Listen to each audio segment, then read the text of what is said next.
Okay, let's start with a quick review of what we did last time. All right, so last time we were discussing logical equivalence. When propositions are equivalent to each other. Okay, we discussed a few definitions. We talked about what a tautology is.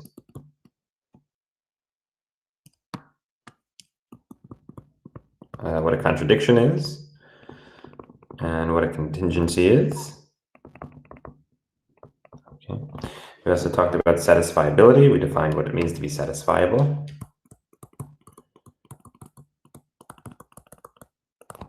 And we also, I gave you a list or a table of a bunch of different logical equivalences, including De Morgan's laws and a couple of others. Okay. All right, so let's start with any questions. Does anyone have any questions about anything or any homework questions that they'd like to go over? Yes, Professor. Were the homeworks were supposed to be submitted, or we just do it by ourselves? You just do it by yourself. Oh, Yeah. okay. Okay.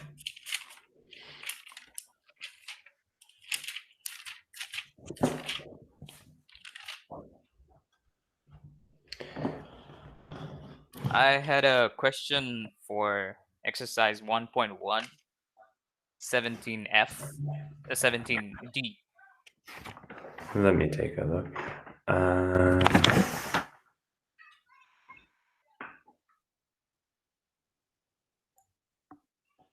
From 1.117D. So the question was, determine whether each of these conditional statements is true or false. Okay. And you're given a conditional statement. The statement is, if monkeys can fly, then 1 plus 1 equals 3. So you just use the rules for when a conditional statement is true and when it's false, right? Conditional statement is only false if the hypothesis is true, but the conclusion is false. Here, the statement is, if monkeys can fly, then 1 plus 1 equals 3. Okay. The hypothesis, monkeys can fly, is false. The conclusion, 1 plus 1 equals 3, is false. So the statement is true. Okay. Mm-hmm.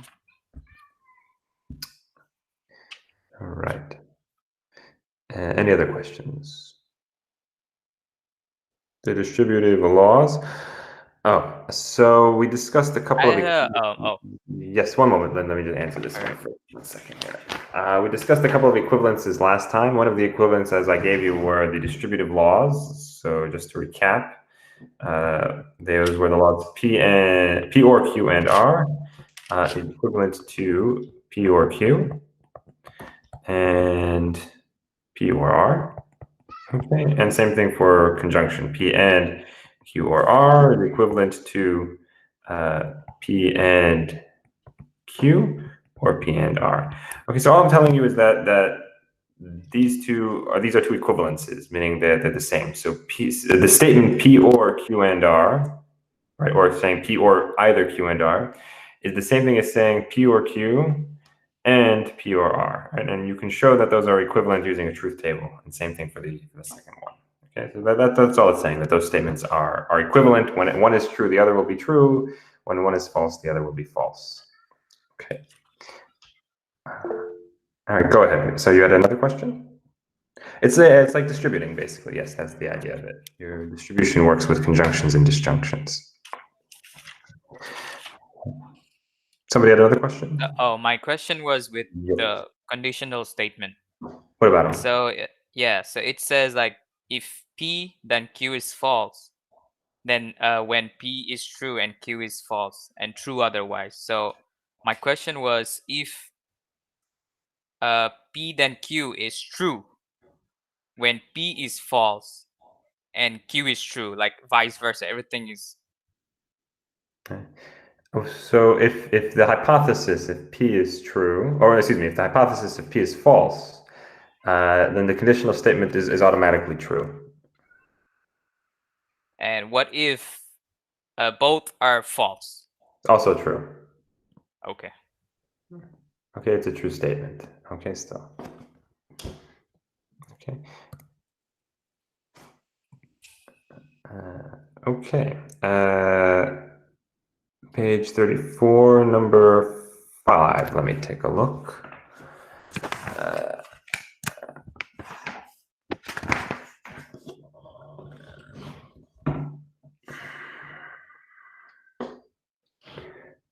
Use the truth table to verify the distributive law. All right, so let's do that.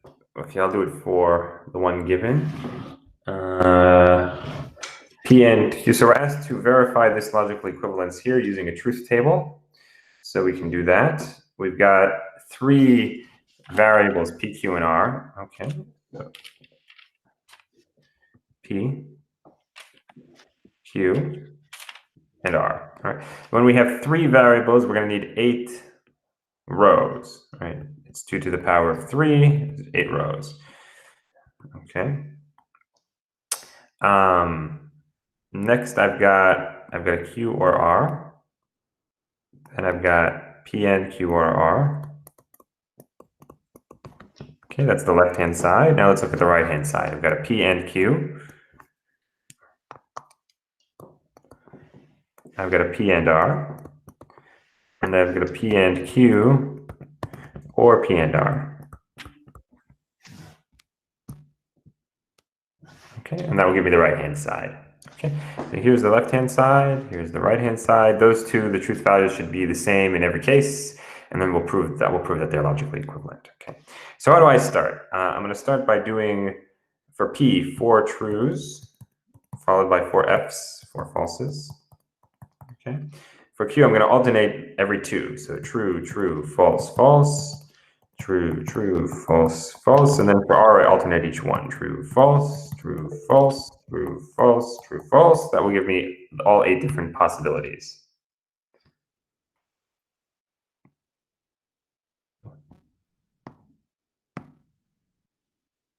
Yes, I am doing from section 1.3, number 5. All right, number 5.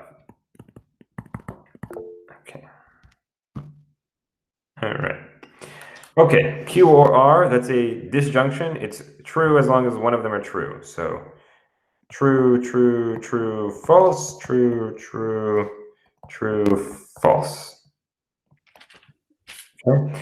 P and Q or R, that's a conjunction. That's a conjunction. So that's only true when both sides are true. So I look at P, I look at Q or R. The first row, both are true, true. Both are true, true, true. One is false, false, false, false, false, false. Okay. All right, next, P and Q. Again, a conjunction is only true when both are true. So true, true, false, false, false, false, false, false. P and R, again, that's a conjunction. Again, it's only true when both are true. So true, false, true, false, false, false, false, false. Finally, P and Q or P and R, that's a disjunction. So it'll be true as long as one of the 2 sides are true. So I look at P and Q, that's here. I look at P and R, which is here, and we go down. True, true, both are true, true. Next, one is true, true. One is true, true, and then the rest are both false. So false, false, false, false, false. Okay, so looking at these 2 columns here, the truth values are the same in every case. When one is true, the other is true. When one is false, the other is false, and they're logically equivalent. And we've proven logical equivalence, so we're done.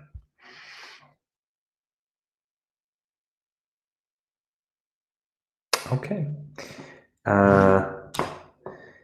61B on page 36. Let's see here.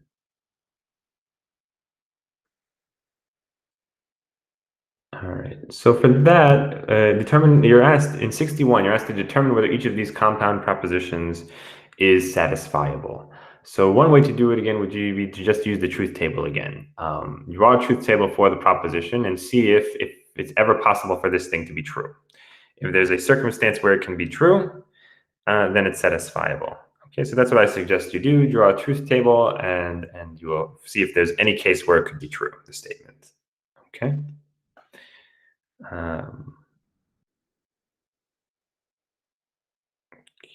It's only not satisfiable if it's a contradiction, if the statement is always false. All right. Okay, good. Let me take a look at this. 1.1. 1 second.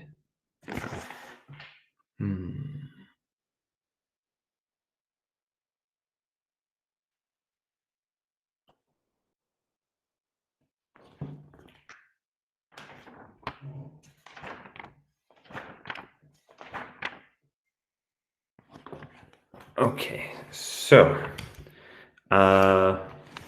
somebody asked here for 27C in section 1.1. The question is, state the converse, contrapositive, and inverse of each of these conditional statements. 27C is the statement, a positive integer is a prime only if it has no divisors other than one in itself. So this is an only if statement, it's conditional. Whenever we have an only if statement, it's P only if Q. So the hypothesis is before only if, the conclusion is after only if, right? So this is the same thing as saying, if a positive integer is a prime, then it has no divisors other than one in itself. Okay, so first I would rewrite it in that standard form and then write down the converse, inverse, and contrapositive. Okay, so it's a positive integer. This is 1.1, 27C. A positive integer is a prime only if it has no divisors other than one in itself. That's the same thing as saying if a positive integer, blah, blah, blah, then blah, blah, blah, blah. Okay, so then from that, you can write down the inverse where you just negate both, right? If a positive integer, if it is not the case that a positive integer is prime, then it is not the case that it has no divisors other than one in itself. That would be the inverse. The converse would be where you switch them. The contrapositive is where you do both. Okay.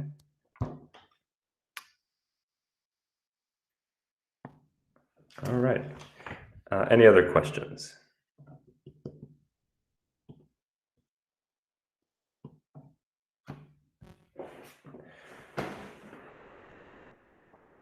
Okay.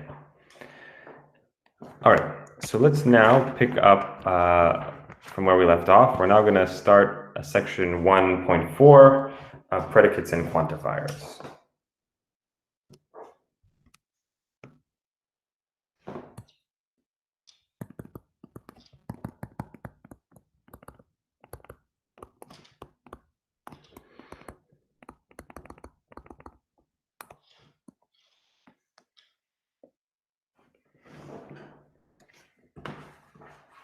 Okay.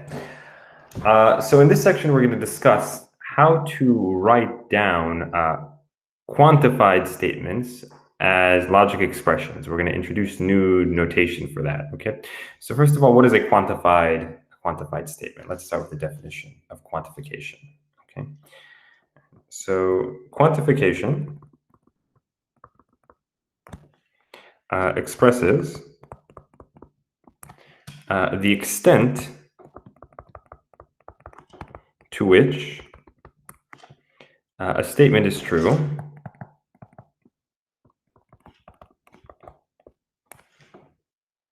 over a range of elements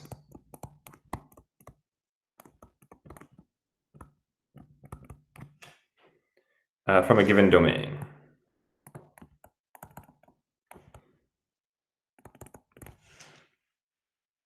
Okay, so an expression, let's deal with English for a moment. An expression in English is quantified if it tells us the extent to which a certain, as I said here, to the extent to which a certain statement is true over a range of elements. Okay, so in English, the words all, every, some, many, none, and a few can be used to quantify statements.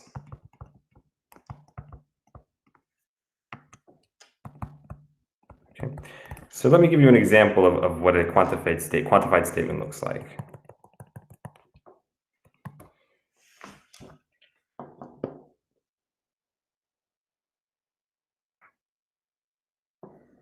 Okay, let's start with the following quantified statement. all of the computers in this room are working. Okay, this is a proposition. All right. This statement has a domain, right? What's the domain here? The domain is the objects that we're talking about, okay? In this case, it's the computers in this room. That's our domain. Those are the objects we're discussing, okay? The quantifier here is the word all right? It tells us the extent to which the computers in this room are working. Which computers are working? All of them, okay? So the computers are working. This is, so to speak, a property. This is a property that the computers have.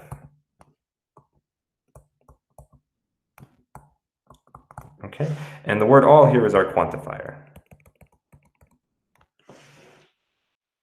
Okay, so the word all, the quantifier, tells us, again, the extent to which a certain property applies to objects from our domain, to the objects we're discussing.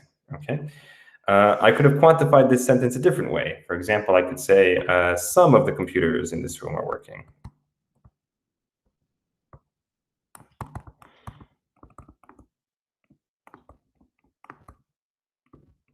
Okay, so here the word some, that's the quantifier.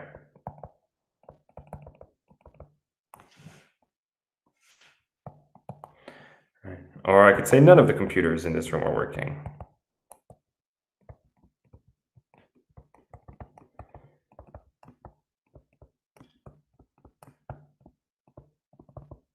Okay, here again the word none is the quantifier.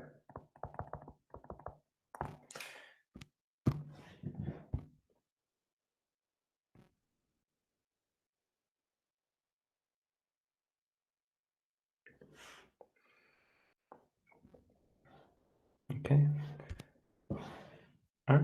So any word that sort of does this is a quantifier. Okay. I didn't give you an exhaustive list of words that were quantifiers, but any word that sort of does this, okay, is a quantifier.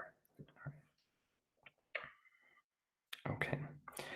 All right. So I broke down this sentence a moment ago. The first one, I told you we have a quantifier, which tells us the extent. We have a domain, which tells us the objects we're dealing with. And then we have this sort of property that the objects have. Okay, this property is called a predicate. Okay, the property is the predicate. All right, so let's define that now. Okay. So we're going to now discuss predicates and propositional functions. All right, and then we'll come back to quantifiers in a moment. Okay, so any questions on that before I write down a definition for a predicate?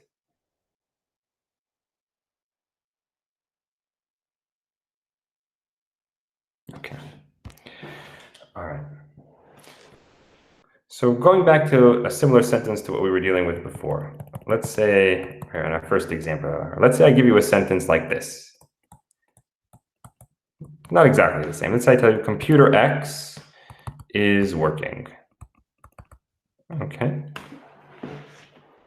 All right. So computer X is, if this were an English class, we would call this the subject of the sentence. Okay. Is working, that is the predicate, as I said before. Okay. Okay, so the predicate refers to a property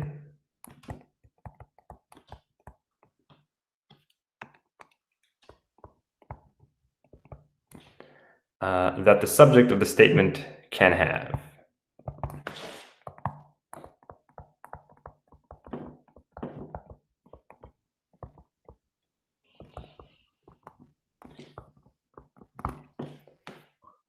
Okay. All right. So I can denote my predicate here with a capital letter. Let me denote it with a capital P for predicate. Okay. And then the subject of my sentence here is a variable X, so I'll refer to that as variable X. Okay. All right. So we can denote statements with variables like this one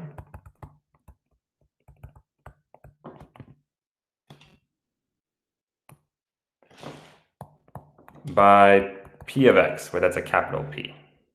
Okay. Where the capital P, as I said, denotes the predicate. And X is the subject of the sentence, or also the variable. Okay. P of X is called a propositional function.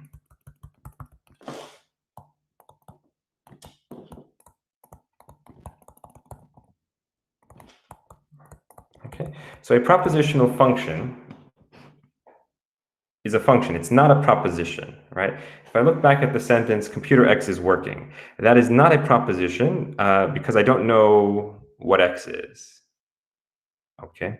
Remember we discussed back in the beginning of the semester, when I have a variable, until I tell you what that variable is, the statement can't have a truth value, so it's not a proposition. Okay. All right. So let's look at another example here. Let's say I give you, let's say, a mathematical statement.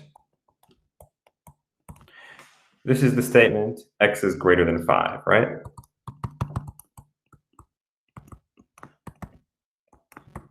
Okay. This is an example of a propositional function. It's a statement with a variable in it. Okay. So I can call this also P of X. In fact, I don't even have to use a P. I can use any letter I like. So let me call this Q of X. Q of X is the propositional function. X is greater than 5. Okay. Okay, so here my variable is again X. I don't have to use an X. I could use any letter I like for X as well. The property here, or the predicate, is the statement is the greater than 5 part. Okay. All right. So Q of X is not a proposition, and does not have a truth value unless it doesn't have a truth value. Fine. Let me leave it like that. Okay. Okay. Okay. We can make Q of X a propositional function, a proposition, by assigning values to X. Okay. So one way to turn this thing into a proposition would be to assign a value to X. So for example, if Q of X is the function X is greater than 5, what is the statement Q of 3? Q of 3 is now a proposition. That's the statement 3 is greater than 5. Okay. So Q of 3 is now a proposition. Q of 3 is a proposition. It has a truth value. Is Q of 3 true or false? It's false.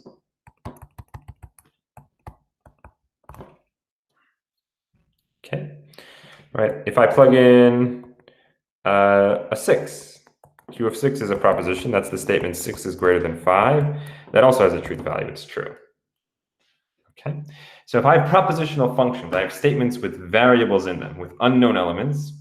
One way I can turn them into propositions with truth values would be to assign some value to the variable. Okay. All right. Any questions up to this point?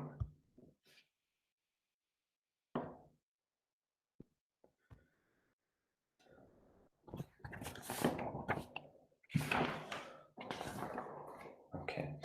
Another way to take a propositional function, some statement with a variable or with some unknown element, and to change it into a proposition is to quantify it. All right, to add a quantifier to the beginning of it. All right.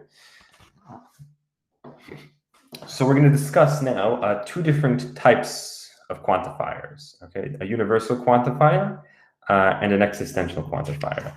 Okay. So we start with a universal quantifier. All right. So another way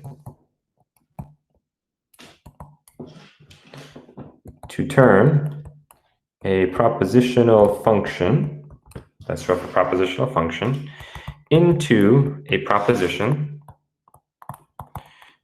is to quantify it, right? To add a quantifier to it.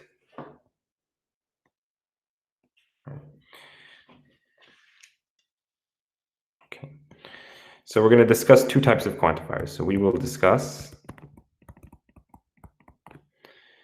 universal and existential quantification.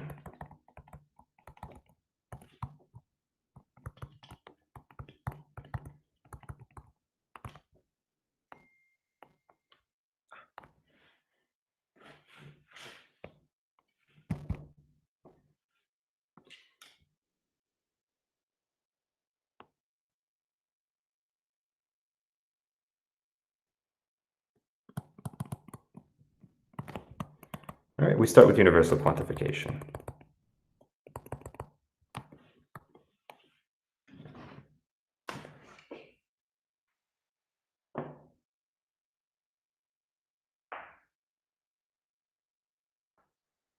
Okay. All right. So we start here with a definition. What is a universal quantification of a propositional function? What does that sentence look like? Okay, so let me write down the definition first, and then we'll discuss it. Okay. So the universal quantification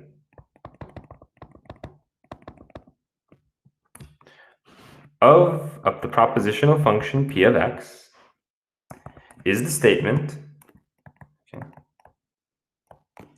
So if I take a propositional function, some statement with a variable, okay, and I universally quantify it, I'm creating a proposition of the following form. So the universal quantification of p of x looks like this. It's a sentence of the form p of x, well, let me write it this way.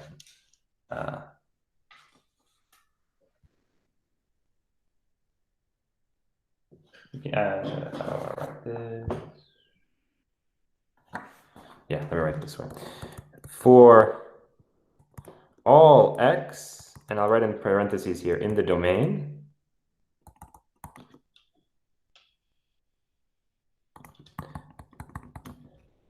p of x.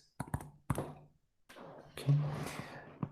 All right, and this can be written in a couple of different ways. It's the same thing as saying for every x, p of x, or p of x for all x in the domain, etc., etc. Okay, so for all x in the domain, p of x. Okay, so any sentence of this form that has the words for all or anything equivalent to that, for every, okay, any sentence that says that a certain property applies to all elements of a domain, okay, is a universally quantified statement. All right. The notation we use is as follows. So the notation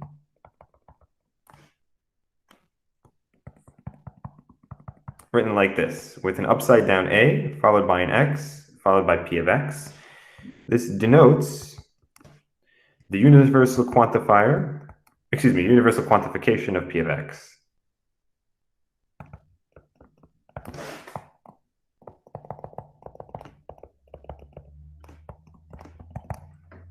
Okay, so here this symbol represents the words for all, and it's referred to as the universal quantifier.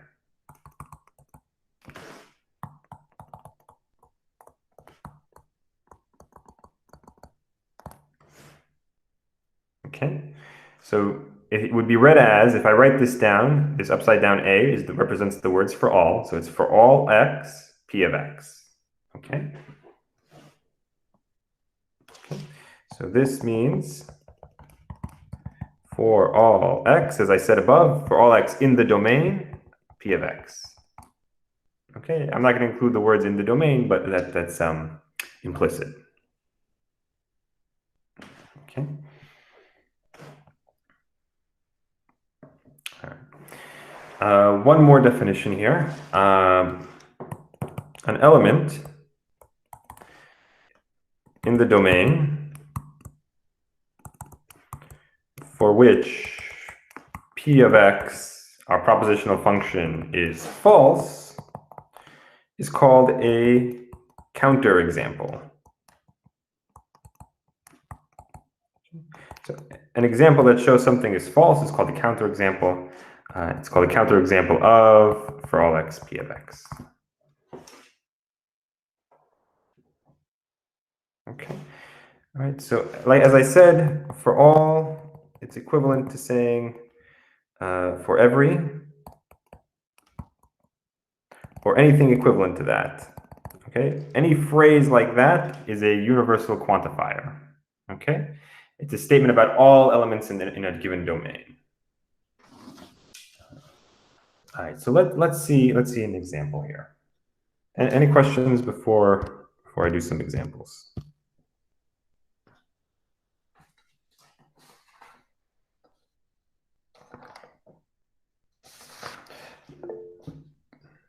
Yeah, let me explain it with an example. Maybe.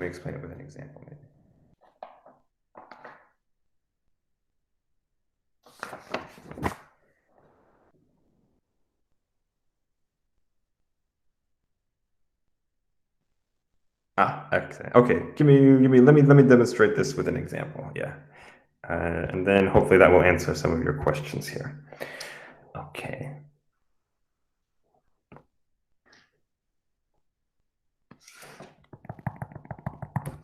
Let's say, let me also make one more point before we do an example. Once I've quantified a statement, I've taken a propositional function and I applied a universal quantifier to it, it now becomes a proposition, okay? So let me just make that clear. Quantified statements are propositions, right? And once they're propositions, they have truth values, right? They're either true or they're false, okay? All right. Now let me show you an example. Let's say I give you a propositional function. So let's say I tell you let p of x be the propositional function x plus 1 is greater than x. Okay, so p of x is this function here, this propositional function, x plus 1 is greater than x. Okay, so it's a propositional function. It doesn't really have a truth value yet until we do one of two things, until we either assign a value to x or we quantify it. Okay. All right. So let's say I quantify this statement. All right. For all x p of x, this is a new proposition that I've created. This is the proposition for all x p of x. What's p of x? P of x is the sentence x plus 1 is greater than x. So it's the sentence for all x plus 1 is greater than x, okay? Now, for this sentence to make any sense, we have to have a domain. What is the domain? All right, let's say the domain, here, let me write it up here. Let the domain be the set of all real numbers. Okay, right, and the symbol that represents that is this double-lined R here. Okay.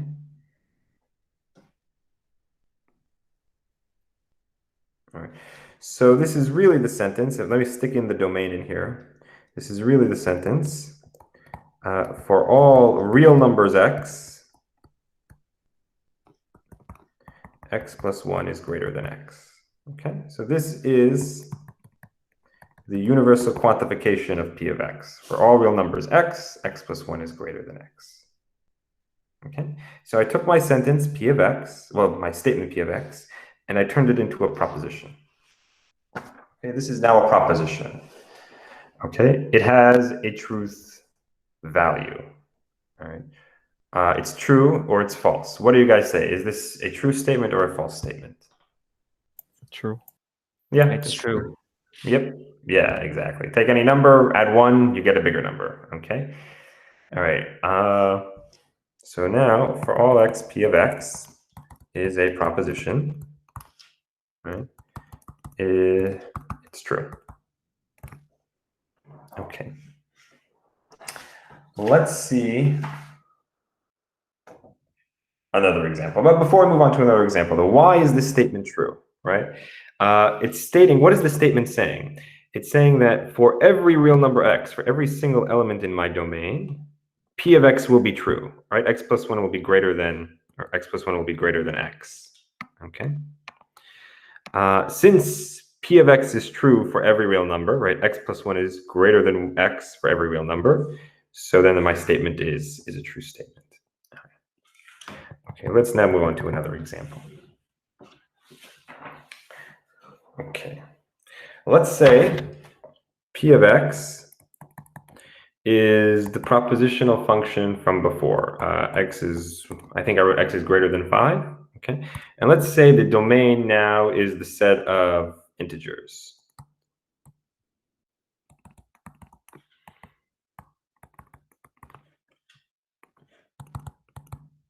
Okay. The symbol, by the way, for the set of integers is z. What are integers? In case anyone is not sure what those are, the integers are the set of whole numbers, right? All the whole numbers. So the positive whole numbers, the negative whole numbers, and 0. Okay.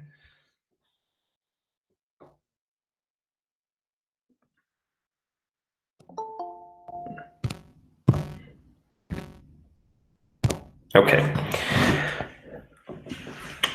So the universal quantification of this propositional function would be for all x, p of x. That would be the statement for all integers, or for every integer, x is greater than 5. Okay. That's now a proposition. It has a truth value. Is this statement true or false?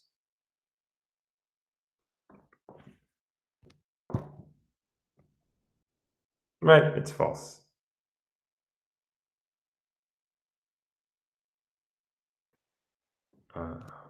One second, I saw there was a question. 1 second, let me just, let's finish this first. Okay, so for all integers x is greater than 5, it's false, right? How do you know it's false? In order to demonstrate that it's false, you have to give me what we discussed before. You have to give me a counterexample, meaning you have to give me an element from the domain that makes p of x false. So give me a counterexample. What value of x from the domain would make the statement false? Would make p of x false? Yeah, there are an infinite number of counterexamples you could give in this case. 0, no, 6 would make it true, right? 6 is greater than 5, right? So x equals 0 is a counterexample, right? Why? Because p of 0, right? Because p of 0 is false, right? 0 is not greater than 5, okay?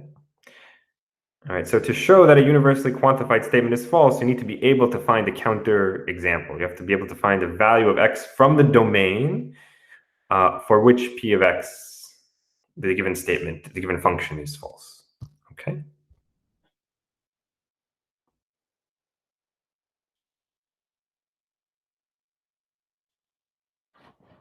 Okay. Somebody asked, on a future quiz, will you give the domain, or we just make up one to make the function true? So usually a domain will be given to you. Sometimes you'll have maybe a question that will say, come up with a domain for which the statement is true, come up with a domain for which the statement is false. Okay. Professor, Yes. if you ask to provide a counterexample, do you just provide one example, or do you provide the range? All you need is one. Okay.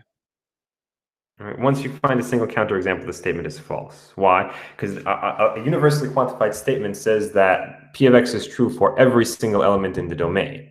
If you can find even one element in the domain that makes p of x false, then your statement is false. Okay.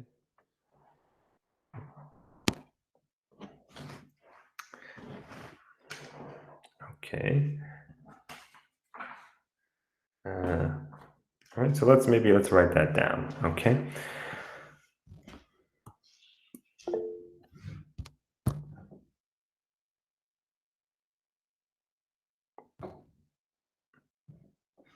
Okay. All right. So for all x, p of x, all right, when will be true? Okay. All right, so universally quantified statement is true when p of x is true for every x in the domain, and is false when there is an x in the domain for which p of x is false.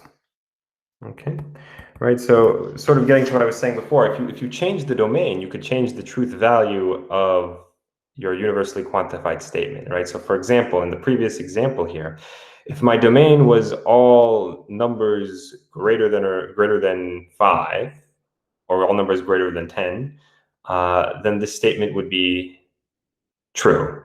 Okay, so the statement would be true. And to change the domain, you might change the truth value of the statement. Okay, so all quantified statements have to have a domain. It doesn't make sense. The statement will not make sense if there is no domain specified. Okay. Okay. Let's see a couple more examples here.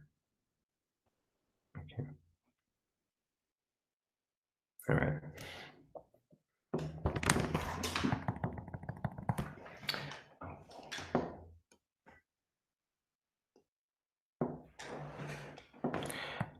Let's say I ask you, what is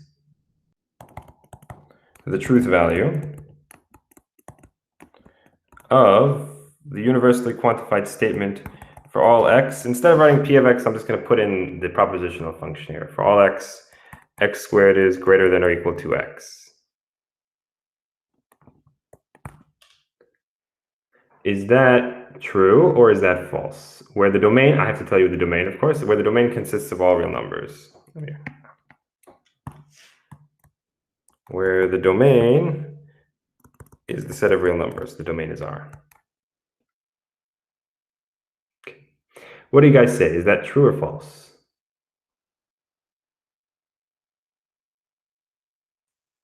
Okay, so what is this sentence? Let's write it down. It's true. All right, we got to vote for true. Let's see. This is the sentence. Let me write it down first here.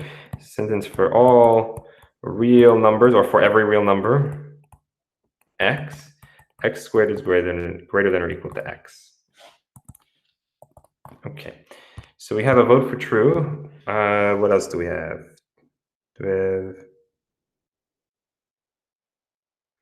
True. All right. So to be false, we have to be able to figure out a counter example, right?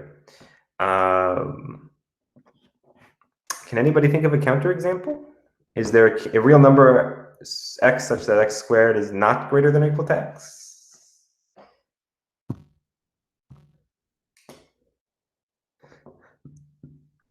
Okay. We're dealing with real numbers, right? So yeah, go ahead. 1/2. Yep, perfect. All right, there is a counter example. X equals 1/2.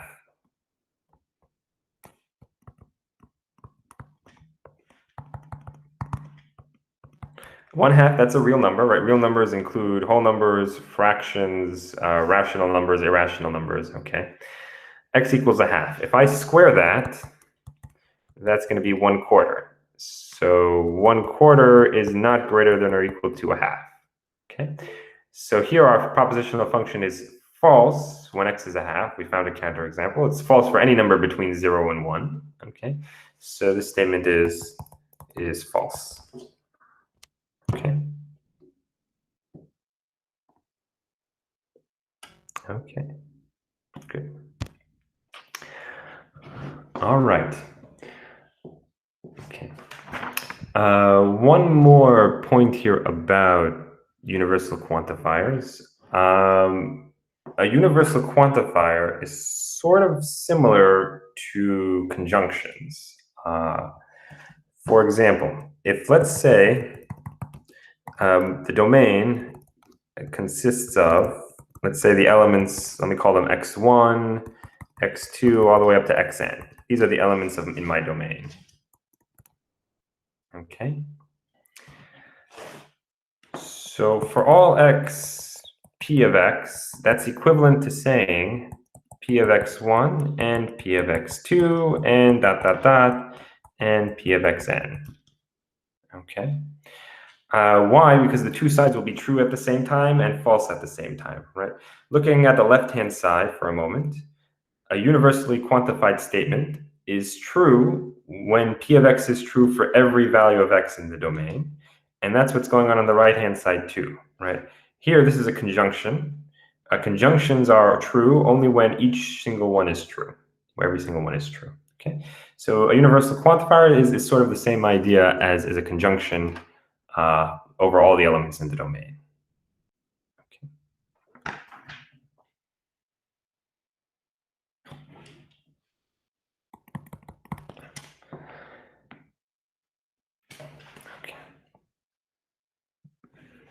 All right, so any questions on universal, any other questions on universal quantifiers?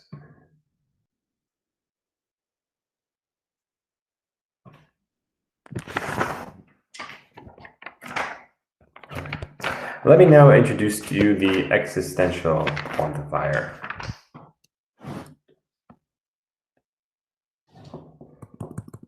So we'll now discuss existential quantification. Okay. So universally quantified statements tell us that something is true for all elements of a domain. Existential quantification tells us that a certain property is true for at least one element in the domain, that there exists at least one element in the domain for which a given property is true. Okay. So let me give you the definition for that. The existential quantification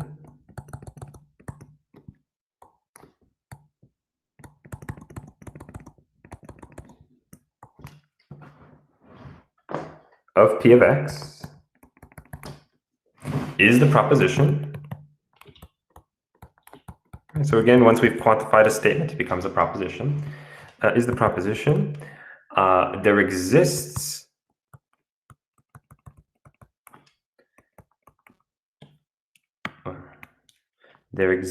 an, and I'll put in parentheses an element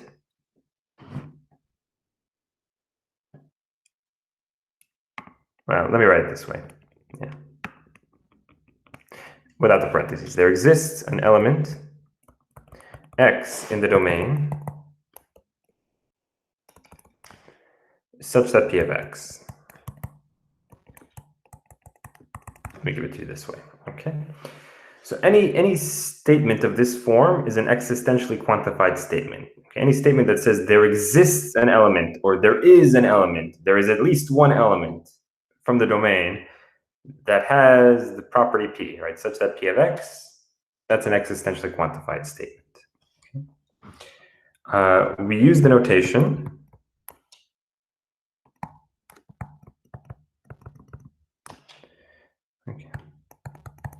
we have this notation here, so that's a backwards E, x, P of x, right? The backwards E stands for the words there exists, okay?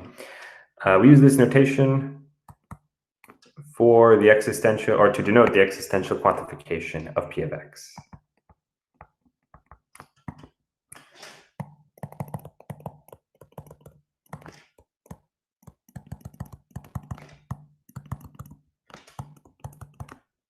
Excuse me, of P of x. Okay. So this symbol stands for the words there exists, and that's the universal quantifier. Excuse me, the existential quantifier. Okay. All right. All right, so again, anything equivalent to those words. There exists, there is,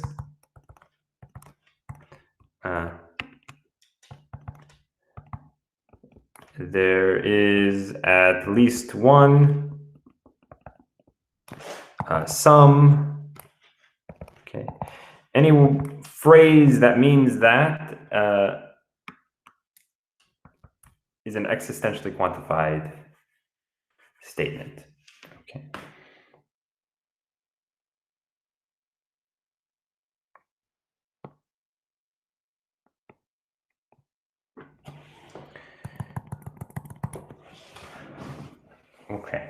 let's see some examples.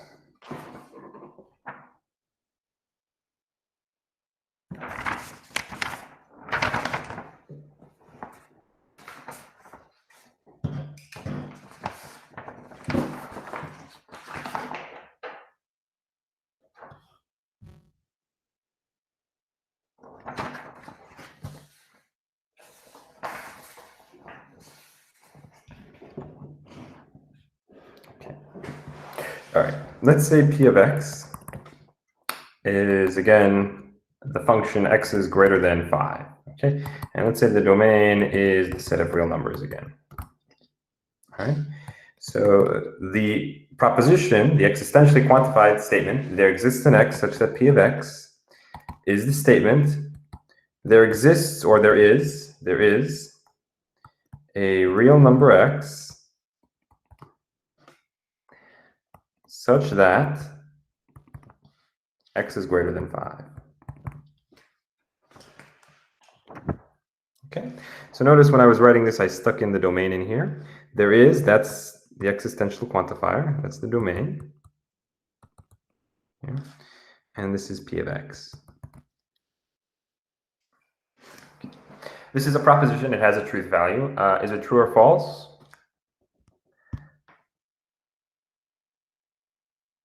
It's true, right? Yeah. True. Right, there exists one. To show that a existentially quantified statement is true, all we need is a single example, right? Remember, to show a universally quantified statement was false, we needed a single counterexample. Existential quantification is the exact opposite. So to show that it's true, we need a single example. Okay, so let's write that down. Well, let me do one more example first, and then we'll write that down. Okay. All right, let's say I gave you the statement. There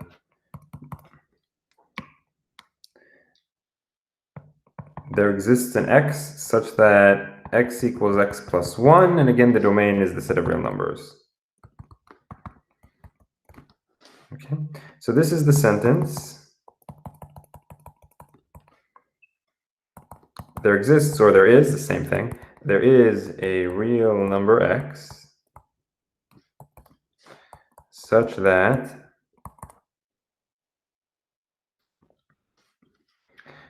X equals X plus 1.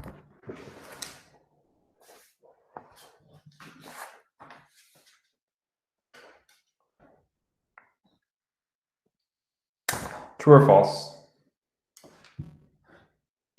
False. True. Yeah, it's false. It's false. Okay. All right, what is this saying? It's saying that there's some real number, X, that if I add 1 to it, the number remains unchanged. It stays the same. That's not true. There is no such number that I add 1 to it and it stays the same. Okay, you add 1 to it and you get a different number. Okay, so this statement is false, right? Why is it false? Because there is not a single element in the domain that makes our propositional function true, right? X equals X plus 1 is false for every single element in the domain, and therefore the statement is false, okay?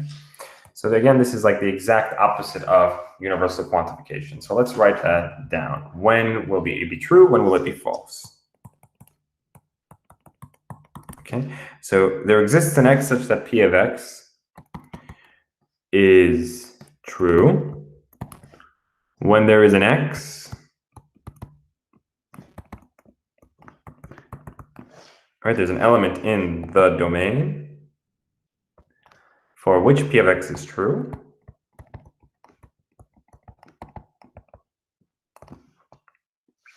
And it's false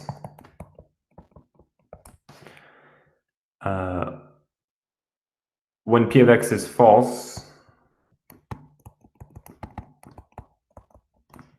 for every element in the domain. Okay.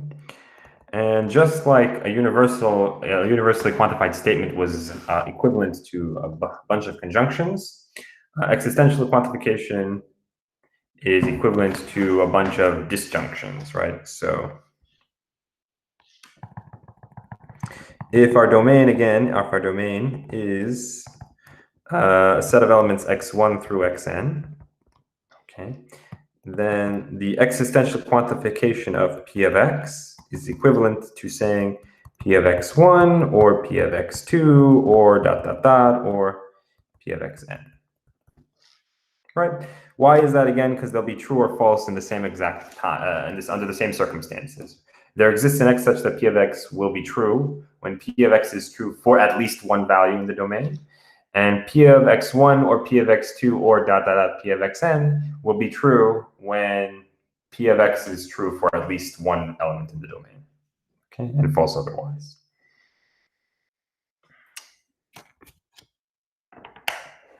Okay. Any questions on that?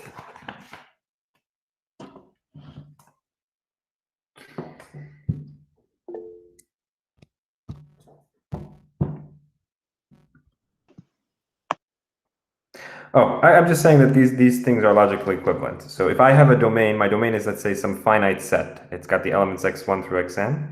And then if I say there exists an x such that p of x, that's the same thing as saying p of x1 or p of x2 or ... p of xn. Okay. Why is that? Again, you could sort of try and do a truth table for it, but why is that? So I was just explaining because they'll be true in the same circumstances and false in the same circumstances, right?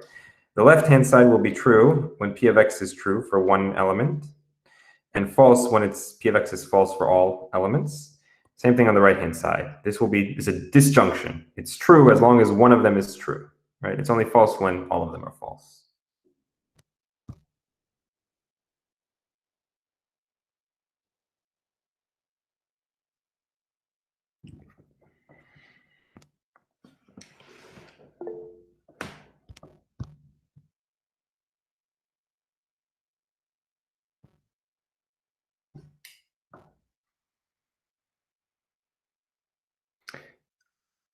Well, an existentially quantified statement is true when the propositional function is true for at least one value in my domain. If there's at least one element in the domain that makes p of x true, it's a true statement.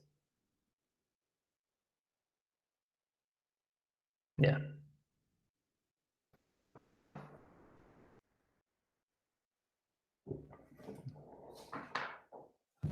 So for a existential statement where there all exists, there exists statement, if that statement is supposed to be true, the only way that can be negated, that can be false, is if every single element of X is false.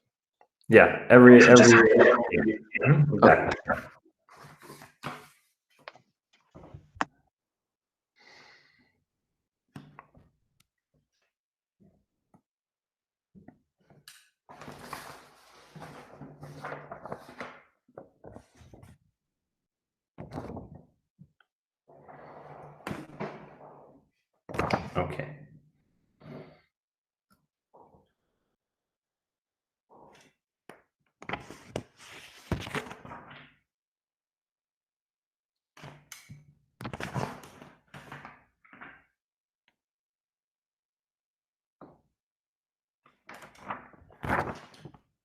All right. Let's now discuss briefly negating quantified expressions.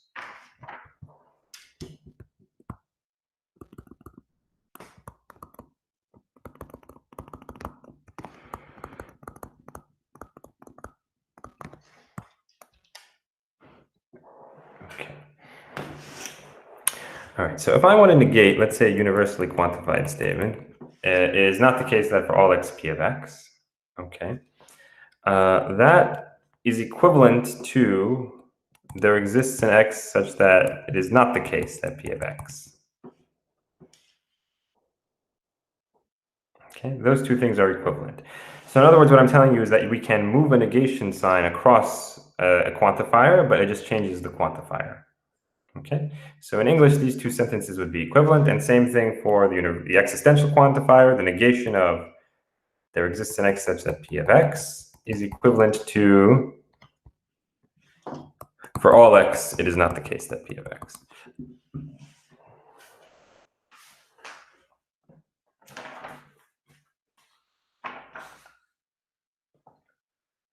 Okay.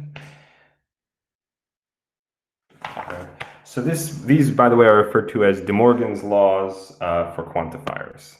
Right, the negation can move, but it just changes the symbol. Okay. Okay.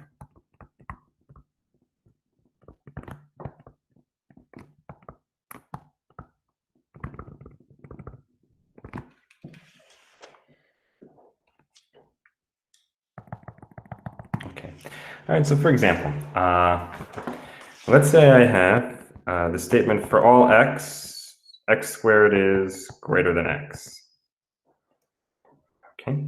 The negation of this statement would be, it is not the case that for all x, x squared is greater than x. Right? So its negation is this. Okay. Using De Morgan's laws for quantifiers, I can move that negation symbol over. This is the same thing as saying there exists an x such that it is not the case that x squared is greater than x. Okay. Okay. Right. So if it's not the case that it's true for all of them, then that means that there is one for which it is not true. Right? That's sort of what we're saying. Okay. All right. If it's not the case that x squared is greater than x, what is that saying? That's the same thing as saying there exists an x such that x squared is not greater than x. Okay. If x squared is not greater than x, then if it's not greater than, it has to be what?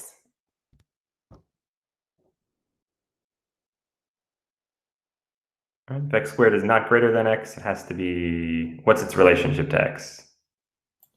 Equal. Equal or?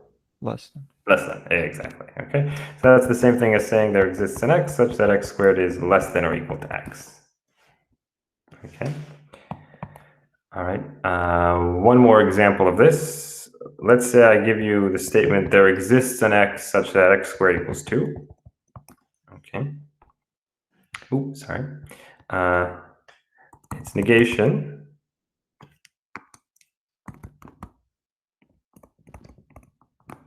is the statement, it is not the case that there exists an x such that x squared equals 2. That's the same thing as saying, using De Morgan's law, that's the same thing as saying for all x, it is not the case that x squared equals 2. That's the same thing as saying for all x, x squared is not equal to 2. Which is the same as saying for all x, if x squared is not equal to 2, what's its relationship to 2?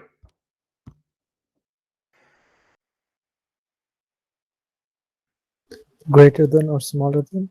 Yep, exactly. For all x, if x squared is not equal to 2, that means we're saying that x squared is greater than 2, or x squared is less than 2. Okay.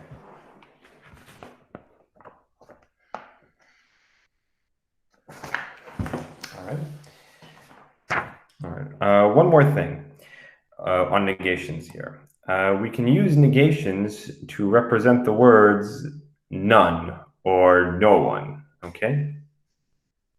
All right. So if I use this or nothing, this expression here, it is not the case that there exists an x such that p of x, or its equivalent. For all x, it is not the case that p of x. I use that whenever I want to express the words none or no one or anything like that. Okay. So a negation of an existential quantifier or a universal quantifier with a negation after it is used to represent the words none. Okay. If I have this expression here, or its equivalent, I use that to express the words not all, or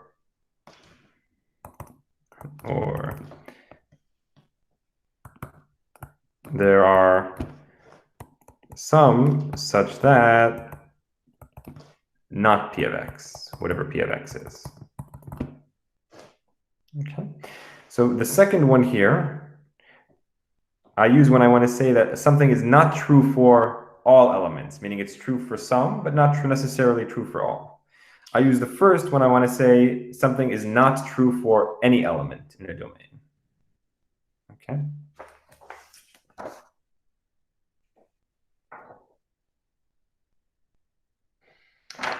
All right. Any questions on that?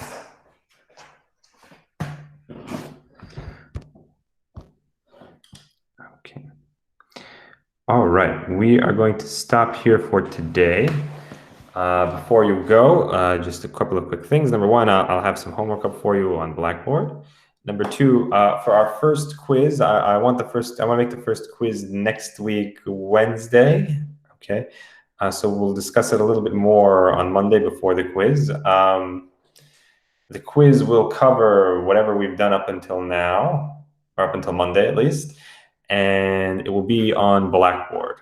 Okay. And I'll give you more details on Monday.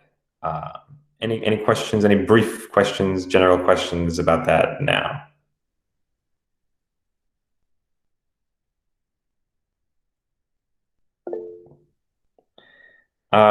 Is it timed? I'll give you more details about how it's going to work exactly on Monday. Okay. But for now, just know it will be on Blackboard.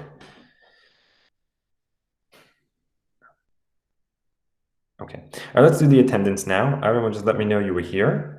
You can head out after that, and I will see you all next week. Have a good weekend, everybody.